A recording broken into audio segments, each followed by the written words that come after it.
Rich dad poor dad financial education पर लिखी हुई बहुत ही सिंपल एंड प्रैक्टिकल बुक है।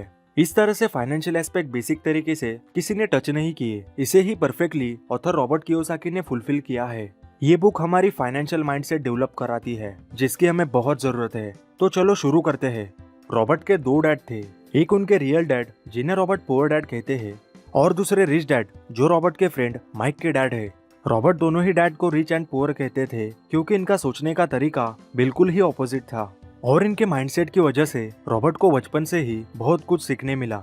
रॉबर्ट के रियल डैड ने पीएचडी और स्कॉलरशिप से अपनी एडवांस स्टडी कंप्लीट की थी, जबकि रिच डैड ने अपना 8th स्टैंडर्ड भी कंप्लीट नहीं किया था। दोनों ही डैड की फाइनेंशियल कंडीशन ऑपोजिट थी। पुअर डैड हाईली एजुकेटेड होकर भी फाइनेंशियली डिफिकल्टीज में रहते थे, पर रिच डैड सिर्फ 8th स्टैंडर्ड पढ़कर भी one of the richest man in the city थे। पुअर डैड ने मरने के बाद अपने फैमिलीज के लिए बिल्स एंड एक्सपेंसेस छोड़े, जबकि रिच डैड ने ढेर सारे पैसे चैरिटी एंड डोनेशंस की थी। अब दोनों ही डैड के अंडरस्टैंडिंग से इनकी लाइफ को समझते हैं। पुअर डैड कहते थे पैसों से लगाव और प्यार सारे बुरे कामों की जड़ है, पर रिच डैड कहते थे पैसे ना होना सारे बुरे कामों की जड़ है। पुअर डैड हमेशा पढ़ाई करो और अच्छी जॉब करो कहते थे, पर रिच डैड हमेशा अच्छी पढ़ाई करो और अच्छी कंपनी बाय करो कहते थे। पुअर डैड जॉब मेंटालिटी वाले सेफ एंड सिक्योर खेलने पर फोकस थे, जबकि रिच डैड जॉब क्रिएशन और बिजनेस पर फोकस थे। पुअर डैड हमेशा अपने आप को गरीब और गरीबी से बाहर ना आने वाले समझते थे और वैसे ही एक्शंस लेते थे। बट रिच डैड हमेशा अपने आप को अमीर और पावरफुल समझते थे, जबकि उनकी फाइनेंशियल सिचुएशन कितनी भी ब्रोक या अच्छी क्यों ना हो। यही फर्क था कि हम जैसा सोचते हैं खुद के लिए ज्यादातर वैसा ही होता है। यहाँ की दोनों भी डैड एजुकेशन को मानते थे। पुअर डैड अच्छी जॉब मिलने के लिए पढ़ते थे, जबकि रिच डैड अमीर बनने और रिच माइंडसेट के लिए पढ़ते थे। पुअर डैड हमेशा कहते थे मैं इसे अफोर्ड नहीं कर सकता, पर रिच डैड कहते थे मैं इसे कैसे अफोर्ड कर सकता हूँ, ताकि इसके लिए अपना माइंड यूज करना होगा, जिससे ब्रेन मसल स्ट्रांग होती है और हम इसे खरीदने के रास्ते निकाल सकते हैं। स्कूल हमें हर एक फील्ड के लिए तैयार तो करती है, बट मनी के बारे में कभी नहीं बताती कि अमीर कैसे बने, फाइनेंशियल एजुकेशन, डेट फ्री कैसे रहे, और मनी की इम्पोर्टेंस कभी नहीं बताई जाती। रिच लोग हमेशा ही अपने बच्चों को इस बारे में सिखाते हैं, बट पुअर लोग इसे इग्नोर करके बहाना बनाकर इस टॉपिक को अपनी लाइफ से स्किप करते हैं। और बच्चों के भी। नॉलेज पैसा बनाती है, पैसा और नॉलेज बढ़ाने में मदद करता है, जिससे और पैसे बनते हैं, और ये भी वन ऑफ द सीक्रेट है to be richest. Rat race the cause of poverty. क्यों लोग गरीब रहते हैं? पुअर लोग सिर्फ हमेशा पैसों के लिए काम करते हैं, पर रिच लोग कभी भी पैसों के लिए काम नहीं करते, पर पैसे उनके लिए काम करते हैं। पुअर लोग पैसे तो कमाते हैं, but income is equal to expenses जैसे रैट रेस में लाइफ टाइम फंसे रहते हैं और लाइफ टाइम फाइनेंशियली स्ट्रगल करते हैं, क्योंकि पुअर लोगों को लगता है कि सैलरी बढ़ने से सभी प्रॉब्लम्स खत्म हो जाएगी, बट ऐसा नहीं होता। Spending habit is the only cause to staying debt और नॉट। इसीलिए हमें अपने पॉकेट से निकली हर मनी को ट्रैक करना होगा, क्योंकि अपनी इनकम जितनी या इससे ज्यादा एक्सपेंसेस हमें रैट रेस जैसे ट्रैप में बनाए रखते हैं, और रैट रेस वाले लोग कभी भी अमीर नहीं बन सकते। Lesson number 1, rich don't work for money, money work for them. 1956 में रॉबर्ट और माइक ने यूज कॉमिक बुक्स को कुछ डिस्ट्रीब्यूटर से सस्ते में खरीदा और अपने घर की बेसमेंट में एक छोटी सी लाइब्रेरी खोल दी, जिसमें वो 10 सेंट्स फॉर 2 आवर्स चार्ज करते थे हर बच्चों पर। लाइब्रेरी संभालने वहाँ काम पर माइक की छोटी बहन को हायर किया था, और उसे हर वीक $1 पे करते थे एज ए लाइब्रेरियन।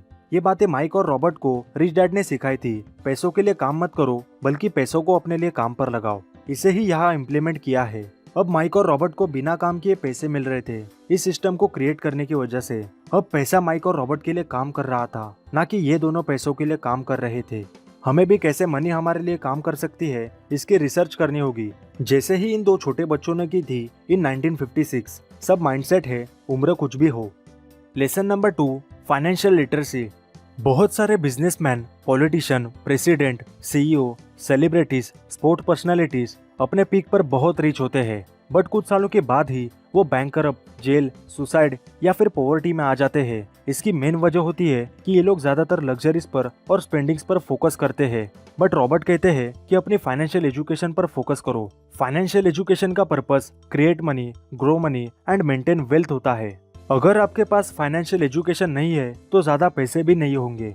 ये सीखने के लिए फाइनेंशियल एजुकेशन की ज्यादा से ज्यादा learnings, financial education books, seminars, mentor से सीखो, या जिन्होंने ऑलरेडी वेल्थ अचीव की है उनसे सीखो। Financial literacy is the key to master your financial growth. Lesson number 3, secret of rich, asset and liability. Asset and liability financial education की centre point है। असेट वो होती है जो आपकी जेब में पैसे डाले, for example rent, equipment, royalties. और लायबिलिटी वो होती है जो आपकी जेब से पैसे निकाले या कम करे, फॉर एग्जाम्पल डेट, बिल्स या एक्सपेंसेस। अगर आपको अमीर बनना है तो असेट्स बाय करो और गरीब रहना है तो लायबिलिटीज बढ़ा लो। सिंपल। रिच लोगों के पास बहुत लग्जरीज होती है, ये वो अपने असेट्स से लेते हैं। अमीर पहले असेट्स क्रिएट करते हैं, फिर उसकी इनकम से लग्जरीज बाय करते हैं, और पुअर लोग इसका उल्टा करते हैं। अब कैश फ्लो पैटर्न से समझते हैं कि हम कौन सी कैटेगरी में आते हैं। पुअर लोग जॉब की इनकम से मंथली एक्सपेंसेस करते हैं। मिडिल क्लास लोग जॉब की इनकम के साथ लायबिलिटीज क्रिएट करते हैं और एक्सपेंसेस बढ़ाते हैं। और रिच लोग अपनी इनकम से असेट्स क्रिएट करते हैं, उस असेट से इनकम क्रिएट होती है, उस इनकम से एक्सपेंसेस करते हैं, और इस बची हुई अमाउंट को वो री इन्वेस्ट करते हैं अपने असेट में, और इस पैटर्न को फॉलो करते हैं और अमीर बनते हैं। हमें हर एक असेट को अच्छे से समझकर ओन रिसर्च करनी है और इसके प्रोज एंड कॉन्स देखकर ही कैलकुलेटेड रिस्क के बाद ही इन्वेस्ट करना है, जैसे ही सेम रॉबर्ट और माइक ने लाइब्रेरी में की थी। असेट्स वो ही बाय करना जो हमें इजी समझ आए और जिसे हम सही से हैंडल कर सकेंगे। Lesson number 4, focus on asset column. एक बार मैकडोनल्ड्स के ओनर रे क्रॉक 1974 में एक यूनिवर्सिटी में स्पीच के लिए गए थे। वहां रे ने स्टूडेंट से पूछा कि क्या मुझे कोई बता सकता है कि मेरा क्या बिजनेस है। तब सभी ने जवाब दिया, ऑब्वियसली हैमबर्गर का। बट रे जवाब देते हैं, गलत, मेरा बिजनेस हैमबर्गर का नहीं बल्कि रियल एस्टेट का है। मैकडोनल्ड्स की सक्सेस का कारण इसकी लोकेशन है, जहां लोग हो, बर्गर के डिमांडेड प्लेस हो, near by railways, schools and offices हो। मैकडोनल्ड्स सबसे पहले जमीन बाय करता है, फिर बिजनेस चलाता है। मैकडोनल्ड्स के पास दुनिया में सबसे ज्यादा फ्रेंचाइजीज है जो खुद की ओन है। मैकडोनल्ड्स के ओनर रे क्रॉक ने खुद की असेट्स कॉलम के बिल्डिंग पर ध्यान दिया है, ना कि बर्गर बनाने पर। बर्गर तो कोई भी बेच सकता है। मैकडोनल्ड की रियल एस्टेट बढ़ रही है, इस वजह से इनकी इनकम भी बढ़ रही है। मैकडोनल्ड अपने असेट्स कॉलम बिल्डिंग पर हमेशा काम करते हैं और यही इनकी सक्सेस का कारण है। Lesson number 5, mind your own business. Rich dad Robert को हमेशा माइंडिंग योर ओन बिजनेस के बारे में बताते थे। किसी भी पर्सन की प्रोफेशन और बिजनेस दोनों भी अलग अलग चीजें हैं, क्योंकि प्रोफेशन में हम सिर्फ काम करके कमाते हैं, जिसमें हमारे पास कोई असेट्स नहीं होती, ना ही बिल्ड होती है, और किसी दूसरों के लिए काम करना पड़ता है जिस पर हमें टैक्स भी पे करना पड़ता है। फिर भी ज्यादातर लोग अपनी एजुकेशन कंप्लीट करके उस फील्ड में काम तो करते हैं, और हमें भी अपनी एजुकेशन कंप्लीट करके प्रोफेशनली काम तो करना चाहिए। But focus on mind your own business, जिससे असेट कॉलम बिल्ड होगी और यही गेम चेंजर होगा हमारे लिए। रिच लोग असेट क्रिएशन पर काम करते हैं और फोकस रहते हैं, और पुअर लोग जॉब्स एंड सैलरीज पर फोकस होते हैं।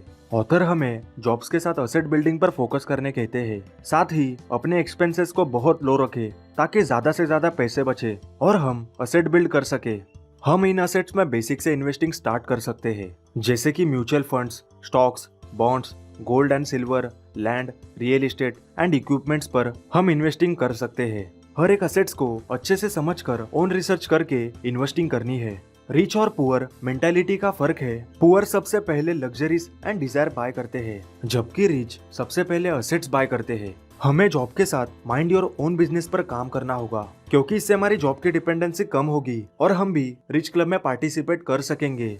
Lesson number 6, power of taxes and corporation.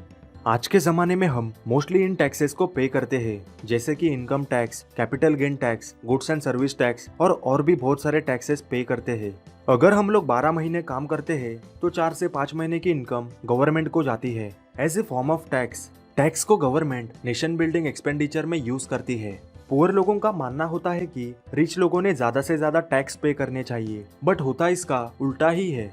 Rich लोग हमेशा टैक्स एंड लॉस का एडवांटेज लेते हैं अपनी असेट्स कॉलम पर एक्सपेंसेस करके। कॉर्पोरेशंस को यूजुअली कम टैक्स पे करना होता है, इसीलिए रिच लोग कॉर्पोरेशंस की वजह से बचकर कम टैक्स पे करते हैं, क्योंकि कॉर्पोरेशंस पर टैक्स की छूट होती है। रिच डैड हमेशा कहते थे, फाइनेंशियली लिटरेट बनो और अपने असेट्स को सही से प्रोटेक्ट करना सीखो, और किसी भी प्रॉब्लम्स के बारे में उस फील्ड के एक्सपर्ट से सलाह जरूर लो, ताकि तुम अपना कीमती टाइम और मनी बचा सको। Lesson number 7, invention of money. अक्सर हम लोग अपने हिडन टैलेंट और पोटेंशियल को अंडर एस्टिमेट करते हैं, डर और इग्नोरेंस की वजह से। लोगों के पास नॉलेज और एक्सपीरियंस तो होती है, बट डर और रिस्क टेकिंग डिसीजन पावर का ना होने की वजह से एक्चुअल एक्शंस नहीं ले पाते। जैसे कि मेरे पैसे ना डूब जाए, मैं अपना सब कुछ गवा ना दूं, और लोगों का डर, बल्कि रिस्क लेकर और हर उस रिस्क के फेलियर से सीख के हमारे लॉस के चांसेस कम होते हैं। हमें बस एक्चुअल नॉलेज, हिम्मत और सही स्ट्रैटेजी चाहिए। The biggest risk is only depend on job. Invention से मनी क्रिएट होती है और बहुत ज्यादा होती है। फॉर एग्जाम्पल, ग्राहम बेल की टेलीफोन की इन्वेंशन। अब जरा सोचो कि टेलीफोन ने क्या और कितना इम्पैक्ट किया है। Lesson number 8, master your game. एक बार रॉबर्ट सिंगापुर में एक इवेंट में गए थे। वहाँ एक रिपोर्टर ने रॉबर्ट से कहा, मैं भी तुम्हारी तरह बेस्ट सेलिंग ऑथर बनना चाहती हूँ। रॉबर्ट ने कहा, ठीक है, तो आपको रोका किसने है? आप एक काम करो, मेरा एक फ्रेंड यही पास में सेल्स पर वर्कशॉप ले रहा है, उसे अटेंड करो और अपनी स्किल्स को बढ़ाओ। वो रिपोर्टर रॉबर्ट पर चिल्लाने लगी, मैं बहुत पढ़ी लिखी हूँ, मैंने मास्टर्स भी की है, क्या मैं अनपढ़ हूँ? क्या अब मैं सेल्समैन बनूं? तब रॉबर्ट ने रिपोर्टर से कहा, तुमने मुझसे पूछा था कि मैं आपकी तरह बेस्ट सेलिंग ऑथर बनना चाहती हूँ, ना कि बेस्ट राइटिंग ऑथर, तो मैंने उसी का आंसर दिया है। तुम कितनी भी बेस्ट राइटिंग कर लो, अगर तुम्हें सेलिंग नहीं आती तो तुम्हारा काम कहीं पर भी नहीं पहुंचेगा। यही रीजन है ज्यादातर लोग ज्यादा कुछ ग्रो नहीं कर पाते, क्योंकि वो रिक्वायर स्किल सीखते ही नहीं। मैकडोनल्ड के जैसा बर्गर तो सभी बना सकते हैं, बट उनके जैसा बिजनेस कितने कर सकते हैं? रिच बनने के लिए डिफरेंट स्किल सीखनी होगी। फोकस करना होगा छोटी छोटी चीजों को डिटेलिंग में सीखने के लिए। अपनी फील्ड की ज्यादा से ज्यादा लर्निंग्स करनी होगी और उसमें मास्टर्स करना होगा। हमें leadership, selling and managing people जैसी स्किल आनी बहुत जरूरी है। रॉबर्ट कहते हैं, आप में फाइनेंशियल एजुकेशन की ये 4 स्किल्स होनी ही चाहिए to master your financial game. First है अकाउंटिंग। कंपनी की फाइनेंशियल स्टेटमेंट और नंबर समझने आने चाहिए to understand business strength and weakness. Second है इन्वेस्टिंग। मनी ग्रो करने की साइंस और नॉलेज होनी चाहिए to make money multiplying more money.